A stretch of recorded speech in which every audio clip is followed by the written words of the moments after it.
नमस्कार दोस्तों, कैसे हो आप सब। आशा करती हूँ आप लोग ठीक होंगे। तो आज हम दोनों बहनें सुनाएंगी आप सभी को सोहर का उठान गीत। बहुत ही प्यारा सोहर का उठान गीत है, सुनिएगा और बताइएगा कैसा लगा।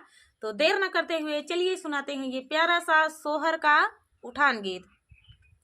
अरे ऐसी हठीली ना नदिया हो, कंगने पाम चली गई। ऐसी हठीली ना नदिया हो, कंगने पाम चली गई। कंगना हजार का दिया मेरे बाप का, कंगना हजार का दिया मेरे बाप।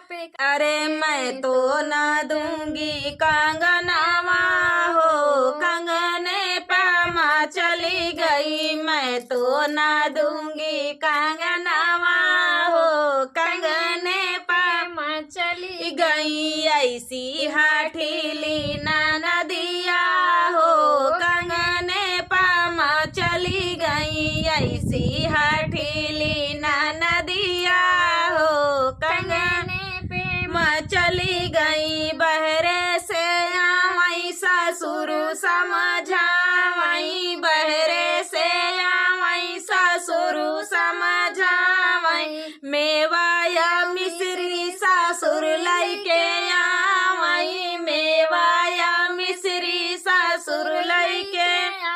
अरे दे दो बहुआ रानी कंगना हो, कंगने पामा चली गई। दे दो बहुआ रानी कंगना हो, कंगने पामा चली गई।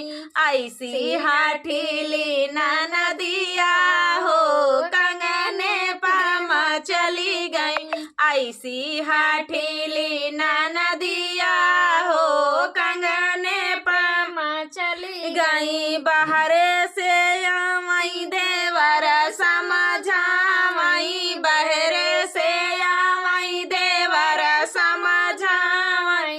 रंग पिचकारी देवर लइके आवई, रंग पिचकारी देवर लइके। अरे दे दो भाऊज रानी कंगना हो, कंगने पामा चली गई। दे दो भाऊज रानी कंगना हो, कंगने पामा चली गई। ऐसी हठीली ना नदिया हो, कंगने पामा चली गई। ऐसी हठीली ना नदिया हो, कंगने पामा चली गई। बहरे से आवई पिया समझावई, बहरे से आवई बालम समझावई। फूलों का गजरा बालम लइके आवई, फूलों का गजरा बालम लइके। अरे दई द्या धाना हो रानी कंगना हो, कंगने पामा चली गई। दई द्या धाना रानी कंगना हो, कंगने पे चली गई। ऐसी हठीली ना नदिया हो, कंगने पामा चली गई। ऐसी हठीली ना नदिया हो, कंगने पामा चली गई। कंगना हजार का दिया मेरे बाप का, कंगना हजार का दिया मेरे बाप का।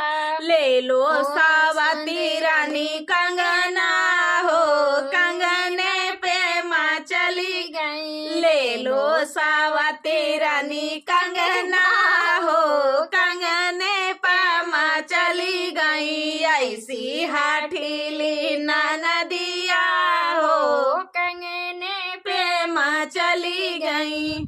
तो दोस्तों ये प्यारा सा गीत आप सभी को कैसा लगा कमेंट में बताना दोस्तों। मिलते हैं नेक्स्ट वीडियो में, तब तक के लिए नमस्कार।